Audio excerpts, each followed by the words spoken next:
शिक्षा की 46वीं गाथा का, जिसमें प्रायः करके जन्म आदि के विषय में बताया जा रहा था। मनुष्येषु केचित् सप्तमं, केचित् अष्टमं, केचित् नवमं, केचित् तु दशमं मासं स्थित्वा गर्भस्थः जन्म लभन्ते। मनुष्यों में कोई 7, कोई 8, कोई 9, कोई 10 मास में स्थिर रहकर गर्भस्थ जो प्राणी है वो जन्म लेते हैं। चांतो गर्भकालाः जात्यानुसारेण पृथक पृथक भवति। त्रियंशों का गर्भकाल अपनी अपनी जाति के अनुसार अलग अलग होता है।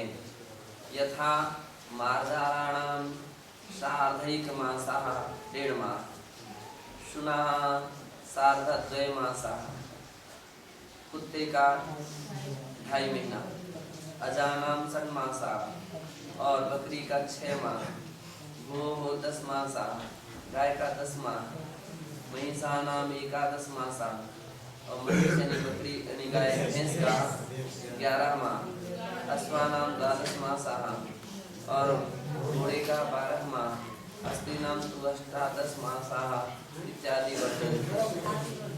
हाथी का 18 माह, इस प्रकार का वर्णन प्राप्त होता है। सर्वेषां गर्भजानां मनुष्याणां त्रिंशामपि शरीरमौदारिकम्। सभी गर्भज और मनुष्यों तथा त्रियंशों का शरीर औदारिक होता है। तदेव सम्मूर्छन जीवानामपि औदारिक शरीराणि भवन्ति। उसी प्रकार से सम्मूर्छन जीवों का भी औदारिक शरीर होता है। केते सम्मूर्छनजाः, वे सम्मूर्छन मनुष्य कौन कौन से हैं? तो सम्मूर्छना जाता सम्मूर्छनजाः। तो कह रहे हैं कि केते सम्मूर्छन जन्मः, सम्मूर्छन जीव कौन कौन से हैं? तो कहते हैं कि जो सम्मूर्छन से उत्पन्न हो वे सम्मूर्छनज कहलाते हैं। जायमान जीवानुग्रहाणां शरीराकार परिणमन योग पुद्गल स्कंधानां समन्तात् समुच्चरणं सम्मूर्छनम। कह रहे हैं कि जायमान जीवानुग्रह भूतानां, जो जायमान उत्पन्न होने वाले ऐसे जीवों के अनुग्राहक भूतानां, जो अनुग्राहक अर्थात उसको ग्रहण करने भूत, शरीराकार परिणमन योग्य, शरीराकार परिणमन के योग्य, उद्गल स्कंधानां समन्ता समुच्चरणम, उद्गल स्तंभों का चारों तरफ से समुच्चरणम ग्रहणम सम्मूर्छनम, जो ग्रहण किया जाता है उसका नाम क्या है? सम्मूर्छन। सीधा अर्थ हो गया कि ऐसा सम्मूर्छनों में उत्पन्न होने वाला जीव जो शरीराकार रूप से परिणमन करने के योग्य उद्गल स्तंभों को चारों तरफ से जहाँ पर ग्रहण करता है उसका नाम क्या है? सम्मूर्छन है। जनक जननी संयोगम बिना योग्य द्रव्य क्षेत्रादिकम शरीरस्य निर्मृतिर्भवति सम्मूर्छनजाः जीवाः। जनक जननी माता पिता के बिना योग्य द्रव्य क्षेत्रादि के निमित्त को पा करके औदारिक शरीर के का निर्मृतिर्भवति, जो निर्माण होता है, तेषां ते सम्मूर्छन, जिनका होता है सम्मूर्छन जीव है, ऐसा जानना चाहिए। यह तात्पर्य है। त्रयसु एते इंद्रिया द्विंद्रिया तीन्द्रिया चतुरिंद्रिया संगी असंगी पर्याप्ता पर्याप्त पंचेंद्रिया भवन्ति। और त्रियंश जो है एक इंद्रिय, दो इंद्रिय, तीन इंद्रिय, चतुरिंद्रिय, संगी, असंगी, पर्याप्त और अपर्याप्त पंचेंद्रिय होते हैं। त्र्यक्षु अपर्याप्त जीवानाम आयु अंतर्मूढ़ मात्रमेव भवति। त्रियंश अपर्याप्त जो जीव है उनकी आयु अंतर्मूढ़ मात्री होती है। पंचेंद्रिय पर्याप्त पंचेंद्रिय संगी सम्मूर्छन जीवानाम त्रिकोटि पूर्वमायु। पर्याप्त पंचेंद्रिय संगी जीव हैं, सम्मूर्छन जीव है उनकी कोटि पूर्वायु। सम्मूर्छन होने पर भी 1 कोटि पूर्व की उनकी आयु हो सकती है। पर्याप्त, हाँ पर्याप्त पंचेंद्रिय संगी समूर्छिना नाम, तो समूर्छन जीव भी एक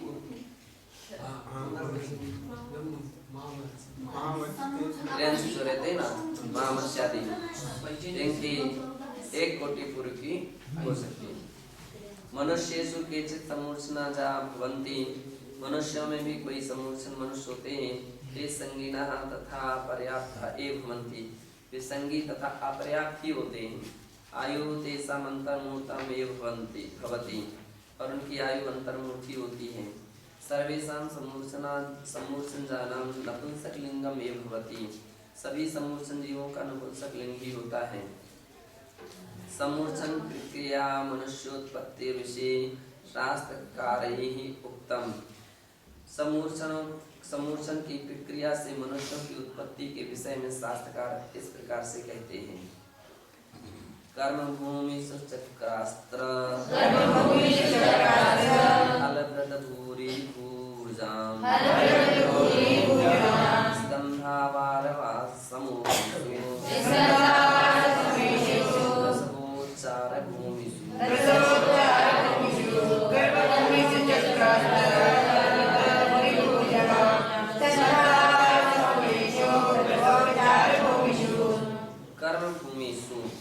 कर्म भूमियों में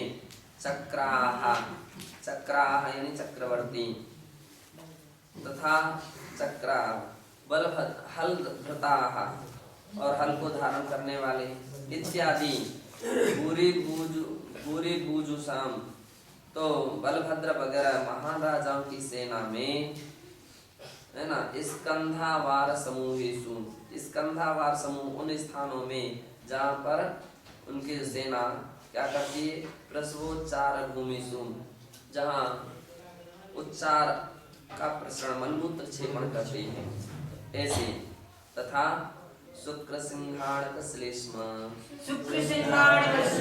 कर्णदंत मलेशु अत्यंतासु देहेषु सद्यः समूर्छनेन शुक्र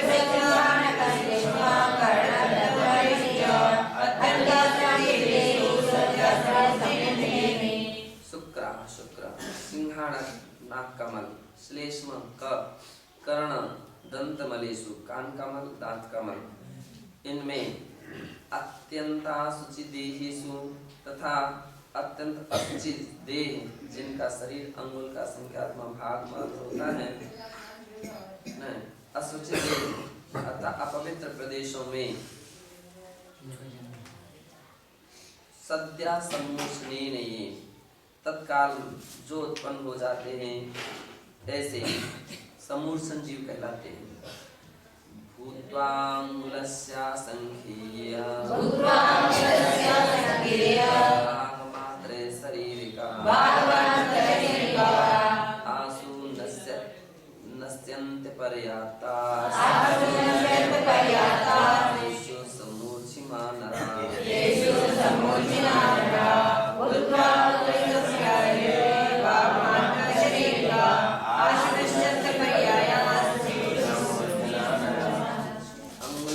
असंख्य भाग मात्र शरीर का, अंगुल के संख्या भाग मात्र जिनका शरीर है ऐसा होता है। तथा आसु नश्यत्य पर्याप्तास्ते तेषु समूर्छमानरा, जो आसु अर्थात शीघ्र ही, नश्यत्य पर्याप्ता जन्म लेने के बाद शीघ्र ही क्या नष्ट हो जाते हैं। अपर्याप्ता और जो अपर्याप्त लब्ध पर्याप्तक होते हैं वे जीव समूर्छन कहलाते हैं। भगवती आराधना ग्रंथे गाथायाः शास्त्रस्य गाथायाः विजयोदया टीकायां उद्धृता श्लोका, यह भगवती आराधना ग्रंथ की शास्त्रस्य गाथा की विजयोदया टीका से उद्धृत किया गया है। तो इस प्रकार के अन्य जगह थोड़ा सा ऐसा भी मिलता है कि चक्रवर्ती जहाँ पर पान थूकता है या उसमें समूर्छन जीव की उत्पत्ति हो जाती है। और यहाँ तो डायरेक्ट कहा गया सेना जहाँ इकट्ठी करती हैं? सेना जहाँ बलबूत इकट्ठी करते हैं। तो अब प्रश्न ये खड़ा है कि सेना हो चाहे एक हो, है ना, समूहता ही सेना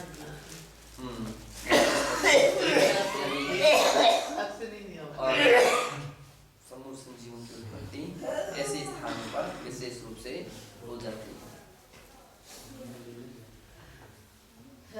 अत्र अयम विशेषः, यहाँ विशेष बतलाते हैं।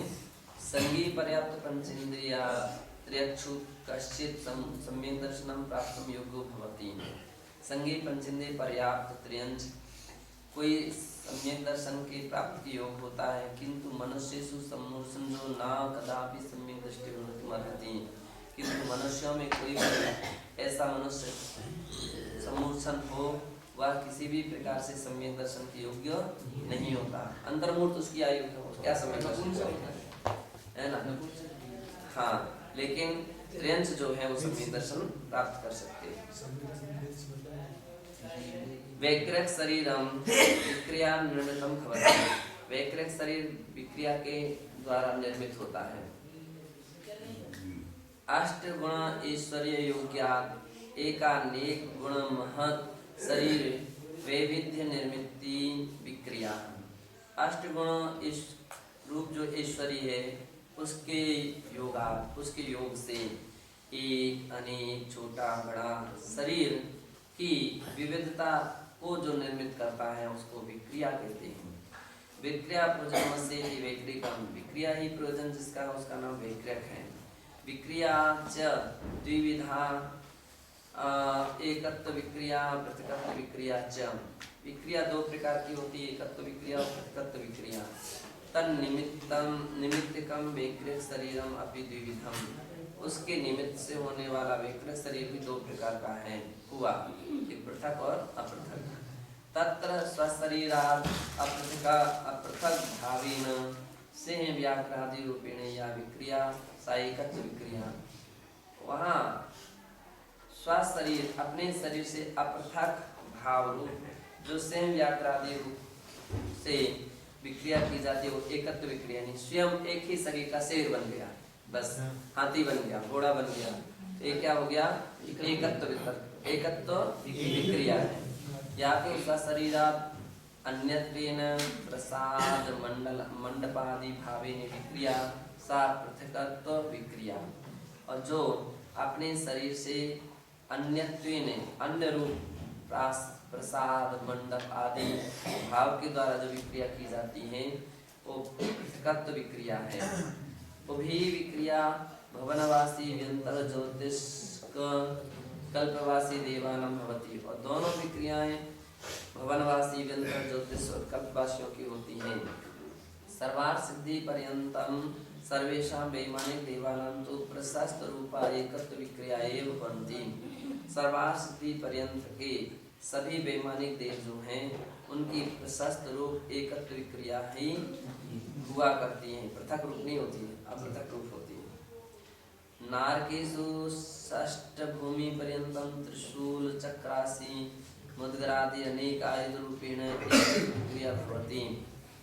नार से पृथक विक्रिया और नरकों में छठवीं पृथ्वी तक त्रिशूल चक्र असी यानी तलवार मुद्गर आदि अनेक आयुध रूप से एकत्व विक्रिया होती है, ना पृथकत्व विक्रिया। पृथकत्व विक्रिया नहीं होती है। सप्तम्याम नरकभूमौ तो महागो कीटक प्रमाण लोहित कुंथु रूपेण एकत्व विक्रिया भवति। और सप्तम्यम नरक भूमौ, सातवीं नरक भूमि में महागो कीटक प्रमाण लोहित कुंथु रूप से एकत्व विक्रिया भवति। मतलब ऐसे जीव वहाँ पर बनती। महागो कीटक, महागो कीटक किसको बोलते हैं, बगई को, है ना, बगई जो गाय के ऊपर चिपकती है, बगई कानों में कहीं भी वो चिपक जाती है। तो इस प्रकार से महागो का, है ना, बहुत बड़ी रहती है और बड़ी तेजी से चिपकती है। तथा लोहित खून को चूसती है। कुंथु रूपेण, कुंथु रूप से एकत्व विक्रिया भवति। प्राणी बन जाते हैं और दूसरे के लिए कष्ट देते। नाना एक ग्रहण विक्रिया न च प्रतिकृत विक्रिया विक्रियेति विज्ञेयम्। नाना एक ग्रहण विक्रिया है ना। तो इस प्रकार से यहाँ बता रहे हैं कि आयुध आदि रूप विक्रिया नहीं होती है। गाय बराबर कीड़े, गाय बराबर गाय के बगई कहते हैं उसको, आदि रूप से एक विक्रिया नहीं होती है। और वहाँ पर आयुध आदि रूप से विक्रिया नहीं होती। कहाँ साथ में नहीं होती। ना ही प्रतिकत्व विक्रिया होती है और ना ही प्रतिकत्व विक्रिया होती है, ऐसा जानना चाहिए। अपृथक साथ में रख वही के वही रूप चेंज कर सकते हैं, अलग से रूप नहीं बना सकते। मनुष्याणां तपो विद्यादि बलेन उभयो विक्रिया भवति। मनुष्यों में तपो विद्यादि के बल से भी दोनों प्रकार की विक्रिया होती है। दृष्टा मयूरादीनां कुमारादि रूपेण एकत्व विक्रिया न तो प्रतिकत्व विक्रिया। में मयूर आदि और कुमार आदि रूप से एकत्व रूप विक्रिया होती है, प्रतिकत्व रूप विक्रिया नहीं होती। येषां जीवानां अवतारिक शरीरम ये विक्रियत्वं विक्रियात्मकं भवति। जिन जीवों के औदारिक शरीर ही विक्रियात्मक होते हैं, तेषां एकत्व विक्रियैव, उनकी एकत्व ही विक्रिया होती है। किंतु भोगभूमिजानां चक्रवर्तीनां च प्रतिकत्व विक्रिया च भवति। भोगभूमि जीव हुए अथवा चक्रवर्ती आदि हैं, उनकी प्रतिकत्व विक्रिया भी होती है। विस्तरस्तु तत्वात् राजवार्तिके गौमठ सारे च द्रष्टव्या। विशेष विस्तार से अगर जानना है तो गौमठ सार के दूसरे भाग के 47वें श्लोक में से अथवा जीव कांड के 233 से 234 गाथा तक जानना चाहिए। अत्र मीमांस्यते, अब यहाँ इस बात की मीमांसा की जाती है। षट्खंडागमे त्रयश्चां मनुष्याणां कायोग निरूपणे औदारिक कायोग वैक्रिक विस्तर कायोगयोः सद्भावः। षट्खंडागम के सूत्र 57-58 में 53 मनुष्यों में कायोग का निरूपण में औदारिक कायोग और औदारिक मिश्र कायोग के सद्भाव कहा है। देवनारकाणां तो वैकृकाय वैकृक मिश्र कायोगयोः रस्तित्वम् उत्तम। और देवनारकाणां तो विक्रियकाय देवनार्कियों के वैकृक काय वैकृक मिश्र का योग, इन दोनों का अस्तित्व उत्तम, इसके अस्तित्व का कथन है। तत्र त्र्यंचा मनुष्याणां च वैकृक कायोगास्त्वं कथम नोक्तम, बतला रहे जब इसका उसका वर्णन है तो वहाँ त्र्यंच मनुष्यों के वैकृक का योग होता है। वैकृक का योग स्वामित्वम, वैकृक कायोग के स्वामी का वचन क्यों नहीं कहा है? समाधीयते, अब यहाँ पर समाधान करते हैं। मनुष्यों के वैकृक कायोग का वर्णन नहीं है, देवनार्कियों के वैकृक कायोग का वर्णन है। तो प्रश्न का उनके यहाँ विक्रिया तो पाई जाती है, क्यों नहीं है? तो बता रहे हैं समाधि से समाधान करते। षट्खंडाग में अन्यत्र व्याख्या प्रज्ञप्ति दंड के शरीर भंगे मनुष्याणां पंच शरीर स्वामित्वं निर्दिष्टं दृश्यते। षट्खंडागम में के अलावा षट्खंडागम में अन्यत्र, षट्खंडागम के बिना या अलावा व्याख्या प्रगति दंडक में शरीर भंगे मनुष्यानां, शरीर भंगे मनुष्यानां अर्थात शरीर भंग यानी शरीर प्रकरण के निरूपण में मनुष्याणां पंच शरीर स्वामित्वं निर्दिष्टं दृश्यते। मनुष्यों के मनुष्य तो 500 शरीर का स्वामी है या मनुष्यों को 500 शरीर संभव है, ऐसा देखा गया है। अतो मनुष्याणां वैकृक शरीर स्वामित्वं स्वामित्व न विरोधः, इसलिए मनुष्यों को वैकृक शरीर का स्वामी है, इस बात का विरोध नहीं आता। शास्त्र निरूपणयोः परस्पर विरोधो न संकीर्णः। उपर्युक्त दोनों शास्त्रों के प्रकरण में परस्पर विरोध है, ऐसी शंका नहीं करना चाहिए।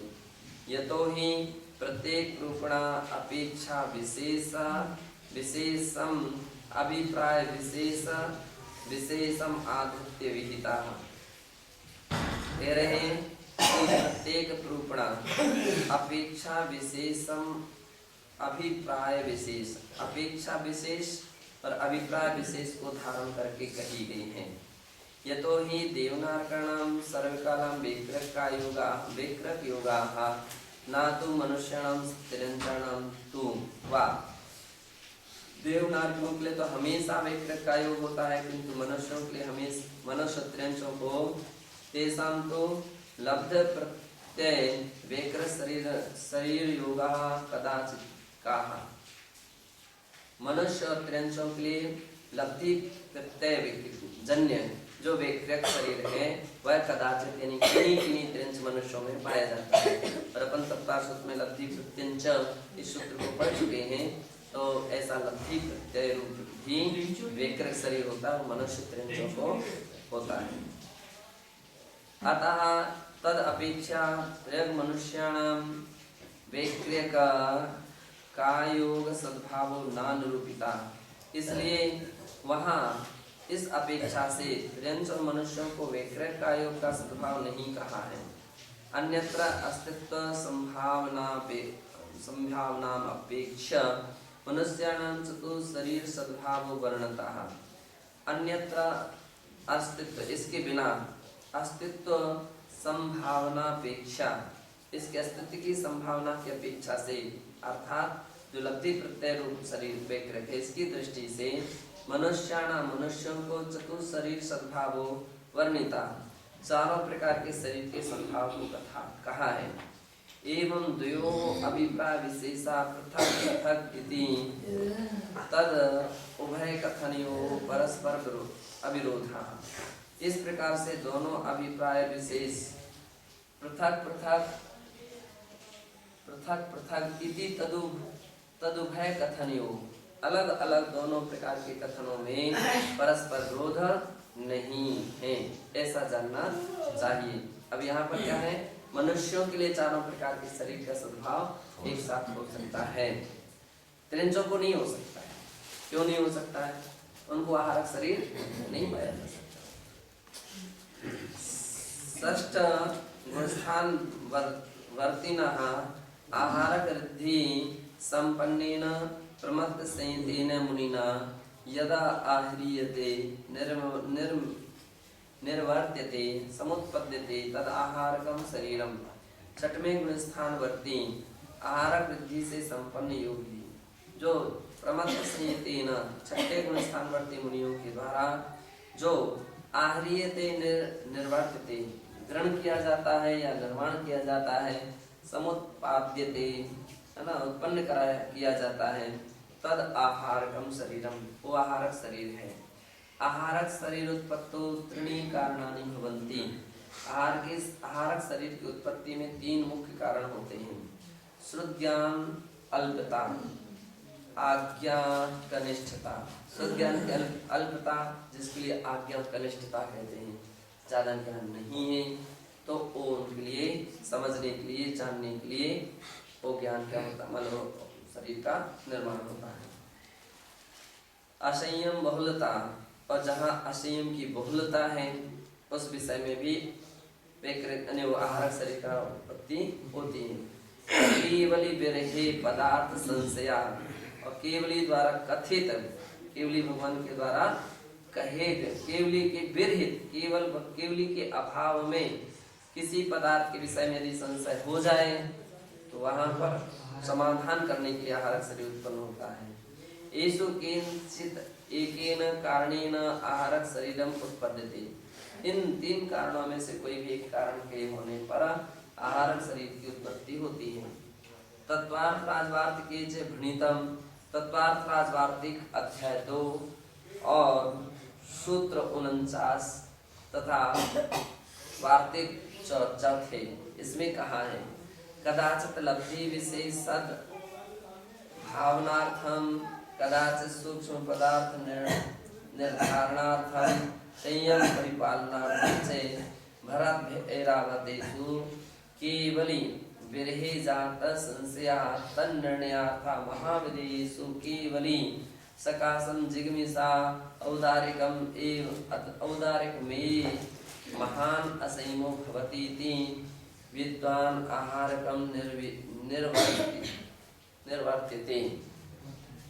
कह रहे हैं कि कदाचित लब्धि विशेषात् सद्भाव ज्ञापनार्थम, कदाचित अपनी लब्धि अर्थात अपनी विद्या अपनी शक्ति इसके विशेष सद्भावना की समझने के लिए, है ना, कदाचित सूक्ष्म पदार्थ निर्धारणार्थम, कदाचित सूक्ष्म पदार्थ की निर्धारणा के लिए, संयम परिपालनार्थम च, संयम के परिपालन करने के लिए, भरत ऐरावतेषु केवल विरहे जाता संशय, भरत ऐरावत क्षेत्रों में केवल विरहे, केवली विरहे, जहाँ केवली भगवान नहीं है ऐसे स्थानों में जाता संशय जो संशय उत्पन्न होता है, तन निर्णयार्थम उसके निर्णय के लिए, महाविदेषु केवली सकाशम जिगमिषा औदारिकम में, महाविदेह क्षेत्रों में केवली सकाशम केवली भगवान जहाँ पर हैं उनके यहाँ जिज्ञासा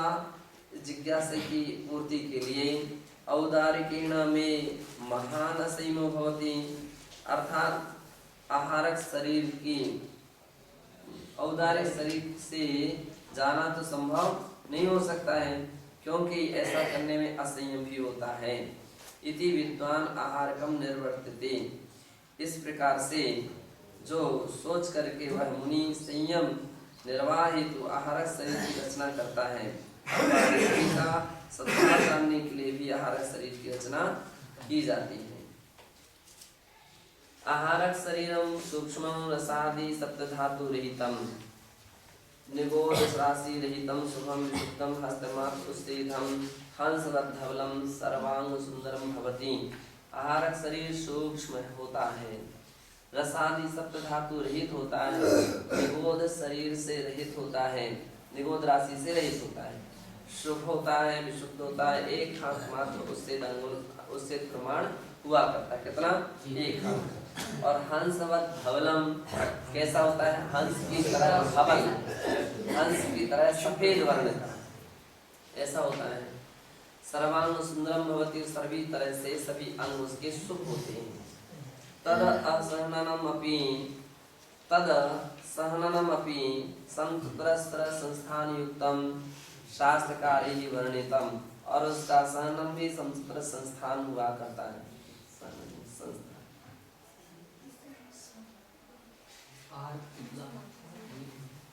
अच्छा, तत्सहनन रहितम, तत् असहनमपि, वो असहनन वाला होता है, सहनन नहीं होता है, लेकिन समचतुरा संस्थान युक्तम, समचतुरा संस्थान से युक्त होता है, ऐसा शास्त्रकारी वर्णितम, ऐसा शास्त्रकारों ने शास्त्रों में कहा है। प्रमथ संहितास्य उत्तमांगम उत्तमांग मस्तकादेव निस्सृति भवति। प्रमथ संयत के उत्तमांग अर्थात सिर से, मस्तक आदि से, मस्तकालयास निस्सृतिर भवति, उससे निकलता है, उत्पन्न होता है। अस्य अनेक लक्ष्य योजन गमने अप्रतिहता शक्तिर भवति, और इसके अनेक योजन, अनेक लाख योजन गमने, उसके अनेक लाख योजन प्रमाण गमन करने में भी अप्रतिहता शक्तिर भवति। अप्रतिहत शक्ति का अर्थ है तो उस शक्ति को कोई छेड़ नहीं सकता, नष्ट नहीं कर सकता। अप्रतिहत शक्ति ऐसी अनेक लाखों योजन तक जा सकते हैं, लेकिन फिर भी उसकी शक्ति को कोई विच्छेद नहीं कर सकता। कोई पहाड़ उसके लिए रोक नहीं सकते, कोई शक्तिशाली मनुष्य भी उसको रोक नहीं सकता है। तो ऐसी होती है। विषाग्नि शस्त्रादि घातरी तस्य वज्रशला पर्वतादिषु अपि तस्य गति द्रव्याहता भवति। और कह रहे कि विष अग्नि शस्त्र आदि घात से रहित 10 वज्र शिला पर्वतादिषु अपि, वज्रशिला तथा पर्वत आदियों में भी तस्य गति व्याहता भवति, अव्याहता, उसकी गति अव्याहित होती है, अर्थात किसी से रुकती नहीं। अस्य जघन्योत्कृष्टा वा स्थिति अंतर्मूर्तम मात्रमेव, और उसकी जघन्य स्थिति कितनी है औदारिक शरीर की? अंतर्मूर्त है, और उत्कृष्ट स्थिति भी कितनी है? अंतर्मूर्त होती है। 2.5 दीप तक बाहर नहीं जा सकता। आहारक शरीरस्य स्त्री वेद नपुंसक वेदाभ्याम विरोधा, आहारक शरीर में के रहते हुए स्त्री वेद और नपुंसक वेद निकृष्ट वेद माने जाते हैं, इनका विरोध है। अतो भावापेक्षा स्त्री वेद युक्ता द्रव्यापेक्षा पुरुष वेद युक्तोपि न कदाचित अपि आहारक रिद्धि संपन्न होती। अब मतलब भाव की अपेक्षा से कोई स्त्री वेद से युक्त है और द्रव्य की अपेक्षा से पुरुष वेद से युक्त होने पर भी पुरुष वेद अयुक्तोपि, तो पुरुष वेद से रहित है तो न कदाचित अपि आहारक रिद्धि संपन्न होती, तो उसके लिए आहारक शरीर वृद्धि नहीं हो सकती। कहने का तात्पर्य द्रव्य से भी पुरुष ही होना चाहिए, उसको ही हो सकती वृद्धि। द्रव्य से स्त्री है, उसको आहारक शरीर नहीं हो सकता है। द्रव्य भावो भयापेक्षा पुंवेदी एवं आहार शरीरम निर्वर्तते भावा, द्रव्य की अपेक्षा और भाव की अपेक्षा तथा दोनों की अपेक्षा से पुरुष वेदियों को ही आहारक शरीर की निवृत्ति होती है, अन्य को नहीं होती है। आहारक शरीरोत्पत्ति कारणानां विषये यत् खलु स्पष्टीकरणं धवला ग्रंथे कृतम् अस्ति।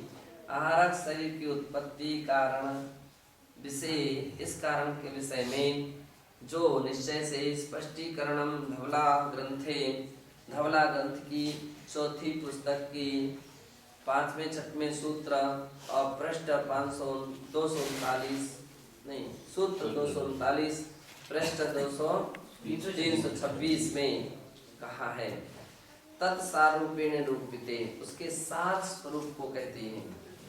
यदा कदाचित जले स्थले नभसि चेत् युगपद दुष्परिहार्य सूक्ष्म जीवानां आपूर्णनं भवति। कह रहे कदाचित जल स्थल और आकाश में युगपद दुष्परिहार सूक्ष्म, एक साथ दुष्परिहार रूप से उसका दूर करना कठिन है, ऐसे सूक्ष्म जीवानां आपूर्णं भवति, वह आकाश सूक्ष्म जीवों से आपूर्णित हो जाता है। ततश्च असंयम बाहुलता संजायते, इस कारण से असंयम की बहुलता उत्पन्न हो जाती है। तत्परिहाराय आहारक शरीरोद्भवाः, उसके परिहार के लिए आहारक शरीर की उत्पत्ति होती है। अथवा स्वक्षेत्रे आज्ञा कनिष्ठता अर्थात जिनोपदेश जिनवर्ण्यता चापल्यता यदा समनुभूयते। कह रहे हैं स्वक्षेत्र में, अपने क्षेत्र में आज्ञा कनिष्ठता, आज्ञा की कनिष्ठता अर्थात जिनोपदेश को न मानना, अर्थात जिनोपदेश से जिनवर्ण्य चपलता, जिनवाणी की अल्पता का अनुभव हो, ज्यादा ज्ञान नहीं है, ज्यादा अनुभव नहीं है, ऐसे जिनवर्ण्य च अल्पता तथा अनुभूयते, केवलियों के न होने पर पदार्थ संबंधी संदेह को दूर करना दुस्साध्य हो तो फिर, अथवा केवली विरहे पदार्थ विषयस्य संदेहापगमो दुःशक्यः इति कृत्वा विदेहापि परिक्षेत्रे केवलिनः सुखकेवलिनो वा पादमूले गत्वा स्वक्षेत्र संदेह निवारणे इच्छा जायते। क्या बतला रहे हैं कि केवल से रहित, केवली भगवान से रहित कोई स्थान है और वहाँ पदार्थ के विषय में संदेह आ जाए और उसको दुस्सख्य, उस संदेह का निवारण करना जहाँ दुस्सख्य हो, तो फिर विदेहादि क्षेत्रे केवलिना सुकेवलिनाम च पादमूली गत्वा, तो विदेह क्षेत्र के केवली तीर्थंकर केवली अथवा वहाँ के सुट केवलियों के पादमूल में जा करके संदेह का निवारण करने की इच्छा जिसके मन में होती है, तदा जब होती है तब आहारक शरीर भवती, आहारक शरीर होता है। पर क्षेत्रे महामुनीनाम केवल ज्ञानोत्पत्ति यथा तीर्थंकराणाम परिनिष्क्रमणादि कल्याण कोत्सवं च अवधि ज्ञानेन श्रुतिज्ञानेन देवागमनादि कारणैश्च परिज्ञाय तेषु क्षेत्रेषु केवली जिन ग्रहादीनां वन्दनां कर्तुम् अभिलाषोऽपि कस्यचित् प्रमत्तसंहितस्य भवति, तदापि आहारक शरीरस्य निर्वर्तनं संभवति।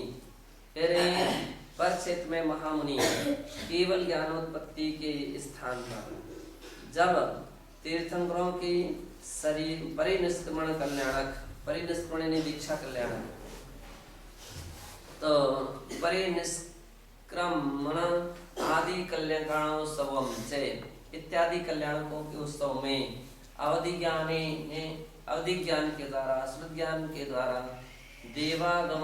देवागमनादि कारण से और देवों के आगमन रूप कारण को जान करके तेषु क्षेत्रेषु केवल जिन ग्रहादि नाम और तेषु क्षेत्र उनके क्षेत्रों में केवल जिन ग्रहादि नाम केवलियों के जिनेन्द्र भगवानों के ग्रहादि नाम जो मंदिर आदि हैं उनमें वंदनाम कर्तुम अभिलाषोपि वंदना करने की अभिलाषा होने पर भी कस्यचित् प्रमत्त संयतस्य भवति, प्रमत्त संयत जीवों के लिए होता है, क्या औदारिक शरीर होता है।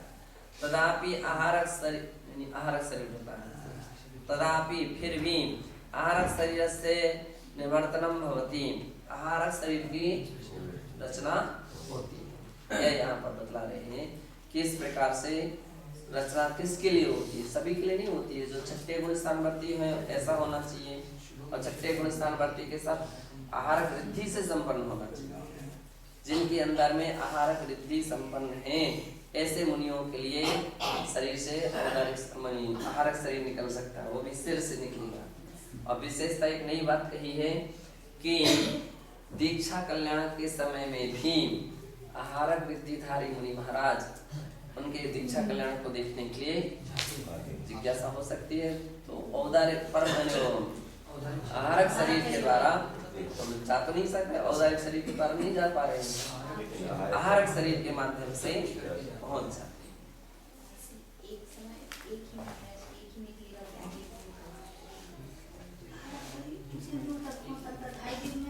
तो ऐसा परमोदारिक आहारक शरीर हुआ करता है कि एक समय में मुनि महाराज तो एक ही निकलेगा, एक ही जिज्ञासा होगी भाई। एक मुनि महाराज के लिए एक समय में एक ही तो जिज्ञासा होगी ना। हाँ, ऐसा भी हो सकता है ना।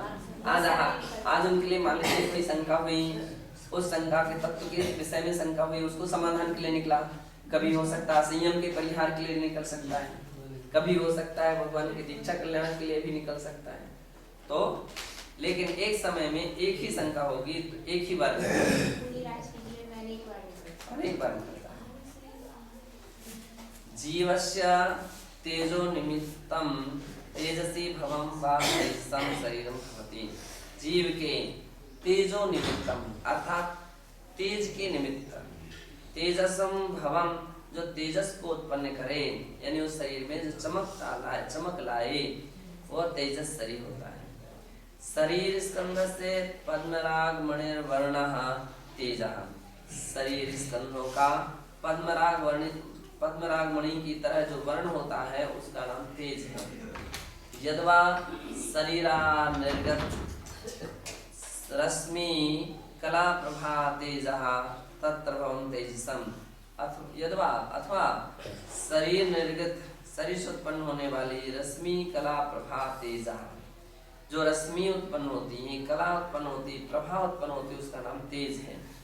तत्र भवम तेजसम, और ये तेज जिसमें वो उसका नाम तेजस है। यस्य दो भेद, और तेजस के भी दो भेद हैं, निस्रणात्मक अनिस्रणात्मकम से, निष्णात्मक और अनिस्रणात्मक। एक निकलने वाला और दूसरा निकलने वाला नहीं है। एक निकल करके बाहर जाता है और वहां की स्थिति को पूर्ति करके आता है, और एक वो है शरीर में ही कांति उत्पन्न होती है, शरीर में ही चमक उत्पन्न होती है, ऐसा।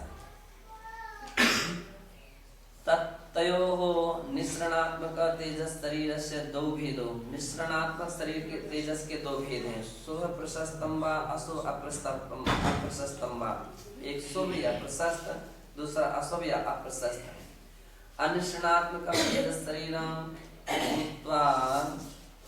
भूत्वान् पाचकं सत् देहस्य दीप्ति हेतु रूपेण देहाभ्यंतरे तिष्ठति।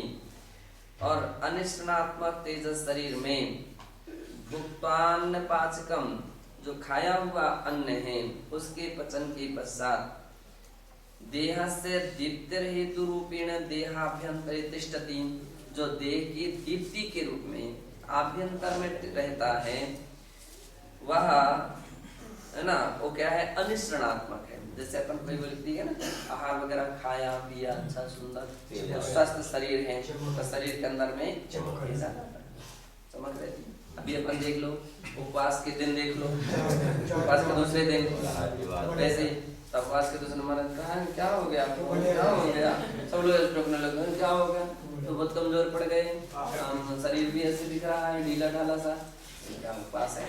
आहार की बात देखो, आज बहुत अच्छे दिख रहे हैं, तो क्या बात है।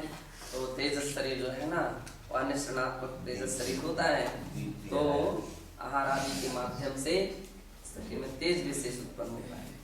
निष्णात्मकम तेजसम लब्धि प्रत्यय से कथ्यते, और निष्णात्मक जो तेजस शरीर होता है वो लब्धि प्रत्यय होता है। लब्धि प्रत्यय यानी विद्या विशेष या ऋषि विशेष, हाँ, कंधे से निकलता है। लब्धि रिद्धि संपन्न मुनिरेव तस्य स्वामी भवति, और लब्धि यानी रिद्धि से संपन्न जो मुनि हैं वे ही उसके स्वामी होते हैं। यद्यपि अनुकंपादि स्वभावनोत्पन्नम पर पीड़ा निवारणादि निमित्तम प्रयुक्तम भवति चेत शुभम भवति। जो अनुकंपादि स्वभावनोत्पन्न, अनुकंपा उत्पन्न हो गई है, करुणा उत्पन्न हो गई है। कल्पना कीजिए, कहीं दुर्भिक्ष पड़ रहा है, प्राणी खत्म हो रहे हैं, उनके लिए कोई ऐसी बीमारी रोग खड़े हो रहे हैं, और जीवों की काफी मात्रा में हिंसा विनाश हो रहा है, तो मुनि महाराज करुणाशील हो जाते हैं। तो ऐसे अनुकंपादि स्वभावनोत्पन्नम पर पीड़ा निवारणादि निमित्तम, दूसरे की पीड़ा को निवारण करने के निमित्त प्रयुक्तम भवति, उत्पन्न होता है। ऐसा नहीं, हमें क्या मतलब, किसी को कुछ भी बना रहे, किसी को कुछ भी होता, हम क्या लेना देना नहीं। संत जन कैसे रहते हैं, करुणाशील होते हैं, करुणाशील होते हैं। किसी के दुख देख करके, किसी के कष्ट देख करके, किसी की तकलीफ देख करके उसको यथा संभव यथाशक्ति दूर करने का प्रयत्न करते हैं, प्रयास करते हैं। और आमतौर पर आम सामान्य मुनि भी, अपन लोग कोई भी किसी कोई साधु रहते तो उनके अंदर में करुणा उत्पन्न होती है। हम लोग एक बार क्या था, कटनी में थे, तो उस समय तो हमारी उम्र ज़्यादा तो नहीं थी, लेकिन मेरी समझ में संभवतः 11-12 वर्ष की होगी। तो वहाँ पर क्या हुआ, 13 वर्ष हो सकते हैं, 12-13 वर्ष में। तो उस समय क्या हुआ, एक वहाँ छुल्लक जी थे, तो छुल्लक जी के पैरों में वो लफुआ जैसा लगा था, तो वो खिसक खिसक करके चलते थे। उनकी ढकेल की गाड़ी भी थी उसके बाद, लेकिन अब सोच वगैरह जाना होता है तो अब गाड़ी तो नहीं जा सकती, और फिर बेचारे मान लीजिए बुंदेलखंड की व्यवस्था, तो गाड़ी तो थी लेकिन उसको चलाने वाले हम तो क्या करते थे कि बस जैसे उनको मंदिर जाना तो ये मोड़ा ये लड़का बुला करके और हमको मंदिर तक पहुँचा दो, तो फिर बस हम लोग बैठ जाते थे, वो मंदिर तक पहुँचा देते थे। कहीं चौकी तक पहुँचा दो तो हम लोग कोई ना चौकी तक पहुँचा देता था, चौकी वाले यहाँ तक ले आते थे, ऐसी व्यवस्था थी। तो कोई आदमी वगैरह को परिग्रह मानते ना, तो नहीं था। तो अंत में जाकर के एक बार क्या हुआ कि वे शौच के लिए गए, जा रहे होंगे, तो अब उस समय वो एक अतिथि भवन जो बोर्डिंग के बगल में बन रहा था तो पुराना अखाड़ा था पहले वहाँ पर, तो अखाड़ा तोड़ा गया था, तो उसकी पत्थर वगैरह सब पड़े थे, अब उसमें से जाना पड़ता था। उसी समय इनके दया सागर जी महाराज का संग था, दया सागर जी अभिनंदन सागर जी का संस्करण हुआ, तो अभी वहाँ से सकते, तो हम सोच के लिए जा रहे थे, उसी साइड में मतलब हम लोगों का भी सोच के स्थान था, और वहीं पर महाराजा के भूषण का एक साइड में व्यवस्था है, तो या हम सोच के लिए नहीं, हम वैसे स्कूल से पीरियड से खाली हुए थे, तो सब ऊपर जा रहे थे या वहाँ से नीचे आ रहे थे, वहीं कहीं थे। वहाँ एक निर्माण सागर जी महाराज भी तो शंका करके उस कैंसर कर रहे थे, अभी खिसकते चले जा रहे थे। हम पत्थरों में से मान लीजिए सब बड़े बड़े ईंट के टुकड़े मुखड़े सब पड़े थे, तो फिर उन्होंने बुलाया, आ गए, अब उन्होंने उठाए इनको, अब भाई निर्माण सागर जी मानो थोड़े ऊंचे लंबे चौड़े थे, अब हम तो हाइट में मानो छोटे थे, अब उनकी बराबरी कैसे हम कर सकते हैं। पकड़ो, हमारा ऐसा पकड़ा और बस उठाया, तो अब हम सब मान लीजिए नीचे ही रहेंगे, फिर बैलेंस नहीं बन पा रहा था, तो उन्होंने फिर उठा करके उनको वहाँ पर दूसरी जगह रख दिया, अकेले उठा करके, दुबले पतले थे ना जैसे जो दूसरे लड़की थे। तो साधुओं के अंदर में करुणा होती है, कैसी होती है, करुणाशील हुआ करते हैं। तो ऐसे बतला रहे हैं कि ऐसे अनुकंपादि स्वभावोत्पन्नम पर पीड़ा निवारणादि निमित्तम प्रयुक्तम भवति चेत तर्हि शुभम। ऐसे जो दृष्टिकोण से निर्मित होता है उसका नाम शुभ है। अपन लोगों के लिए सदैव चाहिए करुणाशील हो, कभी किसी के लिए तकलीफ है, किसी के लिए परेशानी है, किसी के लिए कुछ है, तो ऐसा नहीं कि अगल बगल देख करके निकल गए। कुछ लोग तो रहते हैं अपने कष्ट को ही कष्ट समझते, दूसरे के कष्ट नहीं समझते। अपन कोई तकलीफ हो जाए, कोई परेशानी हो जाए तो दूसरों की अपेक्षा रखते हैं, कोई हमारी सेवा करने के लिए आ जाए, कोई हमारी उठाने के लिए, हमारी व्यवस्था करने के लिए आ जाए। लेकिन दूसरों को हो जाए उस समय आप कितने दिन रहते हो, आप कितने प्रयत्नशील रहते हो, तो नहीं रहते। तो नहीं, ऐसा नहीं, सभी के अंदर में करुणा भाव उत्पन्न होना चाहिए। और वो तो जनमानस के लिए भी करुणा भाव है। अपन तो भाई साधुओं के प्रति की जाए तो और ऊंची बात है, भैयावृत्ति है ना, साधु समाधि है, ये तो बहुत ऊंची बात है। यहाँ तो आम जीवों की करुणा के प्रति द्रवित होकर के जो शरीर निकलता है उसका नाम शुभ तेजस। किंतु क्रोधादि अशुभ भावोद्भवत्भावितम पर विनाशकारी यद भवति तद अशुभम। और क्रोधादि के निमित्त से अशुभ भावना से उत्पन्न होने वाले है ना होकर के पर विनाशकारी यद भवति, क्रोध उत्पन्न हो गया किसी को मारने के लिए, दीपायन मुनि महाराज को उत्पन्न हो गया, तो उसके विनाश करने के जो निमित्त वो अशुभ है। तदे तत् शुभाशुभ रूपम समुद्घात रूपम एवं बोधव्यम। इस प्रकार के शुभाशुभ रूप जो समुद्घात रूप ही होता है ऐसा जानना चाहिए। कस्यचित् संयतस्य वृत्तिनो दयानुकंपा पूर्णस्य इच्छा दक्षिण स्कंधात् हंस संखद वद धवलम सौम्य रूपम शरीरम तेजसम निस्सरति। कह रहे हैं कस्यचित् कोई संयत, कौन से संयत, जिनको इस प्रकार की वृत्ति है प्रेम, वृत्तिनो दयानुकंपा पूर्णस्य, तो वृत्ति की इच्छा से, किसकी इच्छा से, वृत्तिनो जो वृत्ति है उनके प्रति दया की इच्छा से दक्षिण स्कंधात, दक्षिण स्कंद से, दाहिने कंधे से, हंस संघ व धवल, हंस की तरह सफेद अथवा संघ की तरह सफेद